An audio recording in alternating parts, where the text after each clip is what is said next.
So, Coach, after reflecting, watching film, pit game, what would you see that you can correct? I mean, some things you just maybe overmatched, but what areas you think you can correct? Yeah, I think there was a lot that we could or could correct. I think it's there's a lot of things that played out in that game that obviously we weren't anticipating. We thought we had a great week of practice, and then the game didn't play out the way any of us wanted it to. So, but I thought offensively, like we didn't run very good offense. We didn't get very good shot selection. From pretty much about everyone. And a lot of that was just our movement, our activity, just all around there. So defensively, even though they were kind of scoring early, we were actually doing some pretty good things. We were getting the type of shots we wanted them to take. Now, as the game went on, that went away a little bit. But unfortunately, we talked to our guys like we're a good team when we're really hooked up and we're connected and playing together on both ends of the floor. But our margin for error is pretty thin, like a lot of teams. So when a team comes out and we're not scoring it well, we got to be able to stay in that game. And then vice versa, when they're scoring, we got to make sure that we're getting the right opportunities on the offensive end to keep us in the game. So it's a combination of both. And then I think our first road game and everything it just snowballed on us, and we didn't respond well. But there was, like we always tell our guys, I'd rather learn from winning. This wasn't the timing of the game that we wanted to have happen, so we're incredibly disappointed. All of us were in that outcome. But the important part now is after it's over, make sure we learn from it to avoid that again. Tomorrow, best thing for you, start with run better offense. Would that be a simple fix, or first thing you need tomorrow night? Yeah, I'd love to say that would be it. Unfortunately, tomorrow night's a team that presses the whole game, and they give you just a different set of problems that again, we need to do a good job of handling. We haven't played a team that's pressed us like we're going to get pressed for 40 minutes. So it'll be another learning opportunity. Where are we at from a press breaker standpoint? And, in practice, it looks good, but when we get on that game floor, how do we respond and how do we react to it?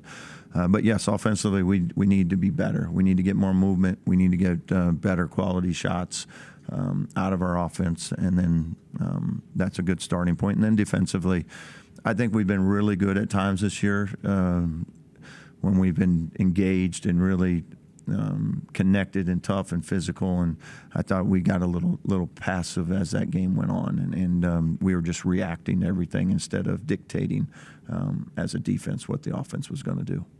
Watching that game close on the floor right there, it seemed like Pitt was pretty physical with you. Was that a simple thing as they were bumping you out of and taking you out of some of the cuts and things you run, that you just got to, like you said, be more physical, or is there something else you do to respond to that? I mean, they guarded us differently than what we do in practice. They backed off a couple guys and then locked on to a couple, which isn't anything crazy. But again, I just didn't think we had great shot selection across the board. From guys that were making it tough on, we didn't get very good opportunities there, and then other guys maybe we needed to get a little deeper in the shot clock, pass up a few things here and there. But especially in the first half, when you look at how open the shots were, they look great. It's just we want to make sure that we're getting those right guys shooting them at the right times. Coach Keeple specifically said that their game plan was to take Tucker and Javon out of the game. If teams want to do that, would you rather have a third someone step up, or run something to get those two open anyway, or like what would your response be? Yeah, you still have it would be great to have a third, fourth, fifth option. Yeah, so we would love that. And I thought JP came in the second half and gave us a nice little spark there from three. In the first half, I believe he was 0 for 5 or 1 for 5. I can't remember now, but he couldn't have gotten any more open, cleaner looks than what he got. So sometimes it's just a matter of making those open shots. But again, that's basketball. You're going to make and miss open shots. It's way more than that. But even from a defense or offensive standpoint, yeah, teams are going to try and take Tucker and Javon out of the game. We still have to be able to get them good opportunities that we create, good quality shots for them, and that's as an offense where we got to continue to evolve and find ways to get them open, but also utilizing other options as well, so that by us trying to get them open, it creates better opportunities for everyone, and that's where we got to move on to as an offense. Anything from Jonathan in that game against Pitt? Yeah, I love the fact that he had a tough shooting first half, and he came out the second half and he kept shooting, and that's what he should do. Missing open shots when you're a good shooter, that you have to keep shooting. The percentage say that's going to balance itself out. He ended up 4 for 10 from three, 40%. It's a nice solid night. I know how JP thinks and how we think. He feels like he should have made 7, 8 out of 10 with those type of looks. And but overall, I just liked his mindset. He didn't give into it just because he missed a few shots. So the moment wasn't too big for him then? No, I didn't think so at all. I thought he came in. He was aggressive. He was confident. And he stuck with what he does best, and that's continue to shoot it. Darian, do you think everybody did that in that first half? It looked like there were a couple times where maybe the deficit was growing, and maybe it's a search for a good shot, I don't know, or a better shot, but maybe a little bit reserved, gun shy. I'm not sure what the phrase is, but just didn't let it fly like it seemed like you guys had before. Yeah, I just think, again, I just didn't think we responded well to, we got hit with a run, it got away from us a little bit, and then I actually felt like we almost kind of turned the other way and went a little bit more everybody, not in a selfish way, but everybody was just trying to help and trying to almost get us back in the game by themselves.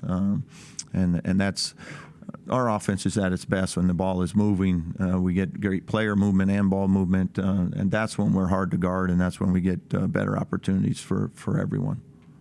Coach, when you talk about the kind of dominoes falling, Amani's foul trouble and obviously lack of minutes, how much does that play a role in how it affects the other parts of your game? Yeah, I mean, Amani's a big piece of what we do on offense, but that's going to be basketball. There's going to be nights where somebody's in foul trouble. This particular night, it happened to be Amani. We still need to be able to respond and run good offense, run good defense, no matter what 5 guys are out on the floor, because those things are going to happen. Yeah, we would love to have had him out there for longer than he did, but that was a situation that we were dealt, and we need to be able to still be productive as a team at both ends of the floor. Amani's kind of unique though because of the position he plays, though, right? It is, and the way we try to utilize him, the way we can space the floor and things, that certainly helps us with some things we want to do on the offensive end. But I thought Eduardo came in, did a really nice job too. I thought he gave us some good rim protection defensively, and also that he put some pressure on the rim on the offensive side. So again, it was unfortunate we didn't have him available more, but certainly not a reason why we didn't perform better. Teaching moment from his flagrant that you can use that you can't quite throw your arm up like that, or anything out of that, or is it just one of those things, place that happens? And that's just a play that happened. Yeah, I think, yeah, it's just a play. Is it going against the press that you're going to see? Is your press break offense a thing that's small tweaks depending on where they trap, how they play it, or you have a lot of different option sets for what you go against, what you might see? For the most part, we keep things as simple as possible. Just make sure you have good spacing, make sure you're strong with the ball, and go meet passes, and then be aggressive against it. Last thing you want to do is get put on your heels, and now you're allowing them to press with no consequences. So if especially in the middle of the game, sometimes late in the game you're up by 10 or something. You're trying to maybe take a little more clock, but we want to make sure that we're attacking the press and putting ourselves in a position where if you're going to press us and we beat it, we need to go get layups or open threes. You mentioned obviously with press and Anderson. Is it similar to what he did at Fairleigh Dickinson? I mean, is that what you're trying to do? I know he's flipped the roster around. Yeah, they're they've been very competitive in all their games. Some solid games. Played some teams really tough. Had a good win against a typical good Vermont team. So, yeah, they're playing like new roster, but playing really hard, and they just keep coming. They've been down fairly big in a couple games, came all the way back. They just stay with it, and if you let up, they'll hit you with a 6-0 run really quickly. So that's the thing about them, is you can't ever get comfortable. They don't let you get comfortable. So you never get to just get into this set play and not feel anything. So for our guys, that's a different type of game than we played in so far this year. And that's what I'll be looking forward to seeing how we handle that. Realistically speaking, where are you as compared to where you thought you might be right now, especially after seeing yourself against the ACC team? Yeah, and again, like we had a secret scrimmage against an ACC team and did just fine. So Friday night was Friday night. That's not what we wanted to happen. It's not the what I thought how that game was going to play out, but it did, and we have to understand why and make the corrections.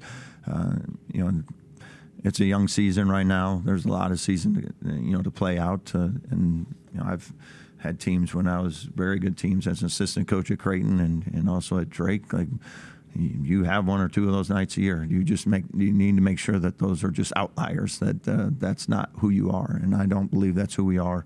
And we'll get better because of it. Obviously, Robert Moore's game shots are falling, and I think you guys shot like 51. The next two games, it's been under 40 shooting. So is it just a matter of shots not falling, or kind of what's your take on is it? I mean, obviously you're not going to hit a panic button, but it's here, then it's here. Just kind of your thoughts on why that is, I guess. Yeah, I think our offense needs to continue to get better as we see different defenses and things, and we need to. We'll get better at responding to those type of things. As an offense, there are things we're trying to get, and we got to do a better job of making sure we get to those things. There's some things that we're a little limited on, and that's okay. We just got to make sure we just play to our strengths as much as possible.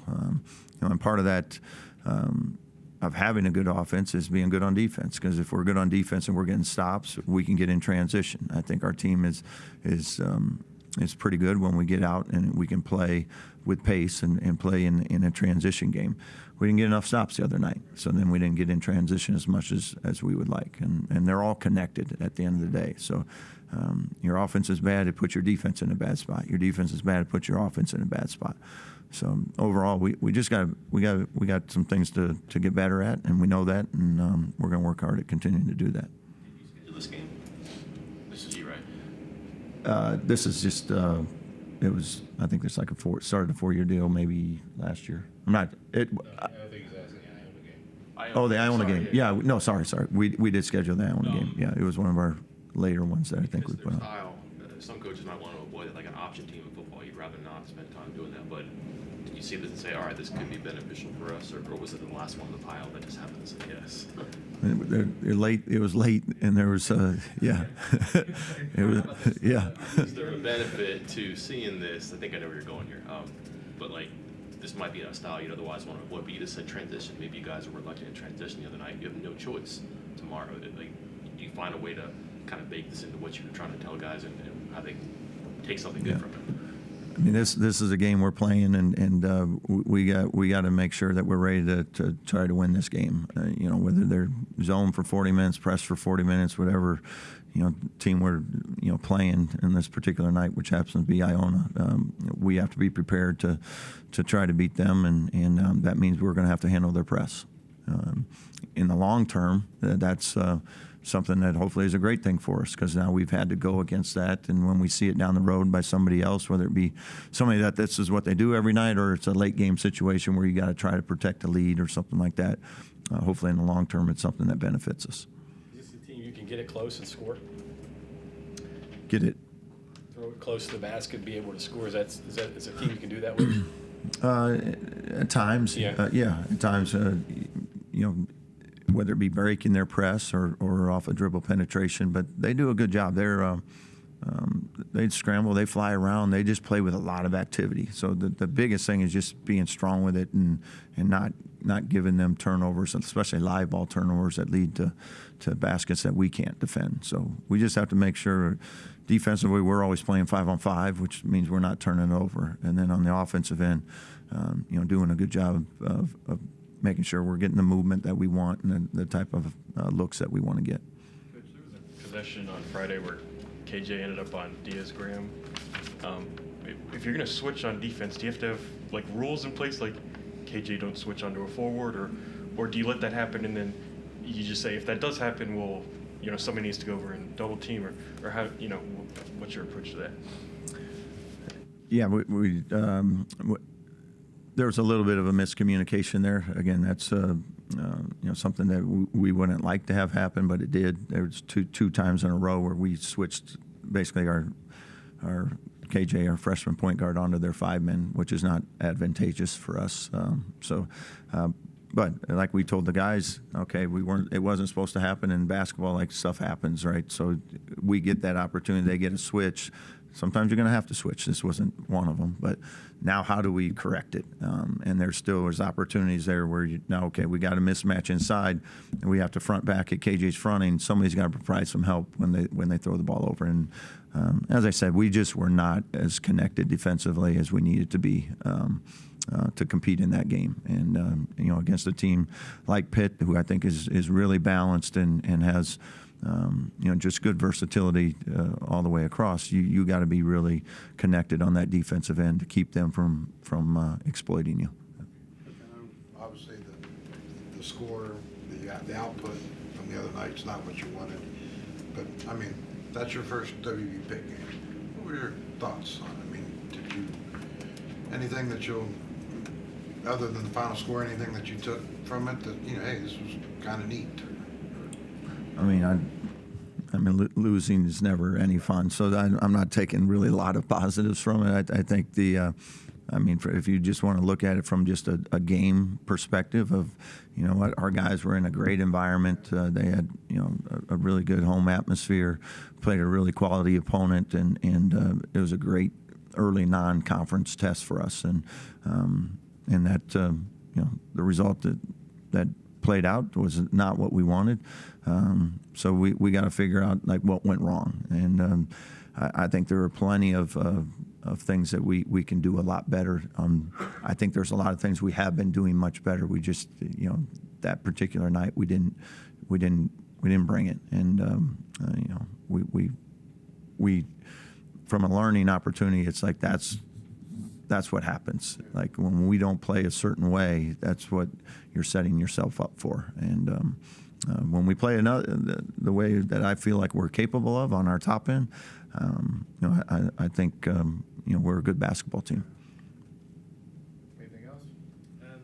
I don't think we're going to see you before you leave, but how do you approach the mid-season tournaments where you're going to play a bunch of games in really short amount of time? Yeah, I love the MTEs. I think they're, again, great opportunities for everybody to put yourself in this particular case in a tournament setting, so you can see how they kind of respond. You got to play 3 games in 3 days, very similar to post-conference tournaments. So you get a little idea of at some point, guys, this is what we're going to be in March. Of you're going to have to play one night, second night, third night. Gives you a little kind of early glimpse at some of those things. The recovery, the guys now they felt that. Hey, I played last night. I played 34 minutes. I got to do it again tonight. And then just from for us, you get these 3 games in 3 days. You're going to see 3 different teams most likely. From a learning opportunity, you're going to see teams that really post it. You're going to see teams that maybe play great in transition. You're going to see some zone defense. So it's going to really challenge your team, which is only beneficial for you as you move forward through non-conference play and preparing yourself for start of Big 12 play. Is now, by that time, you've hopefully, over those 11 non-conference games, you've seen a little bit of everything. You've been able to learn from where your deficiencies are. You've also been able to learn, hey, this is what we're kind of good at, and try to make those adjustments. So I love the MTE tournaments. I think they're great challenges, great opportunities for teams to learn a lot about themselves. Once you get to break out your flip-flops, right? I mean, Yeah. I typically don't get a lot of flip-flop time, but yeah. Thanks, Coach. All right, thank you all.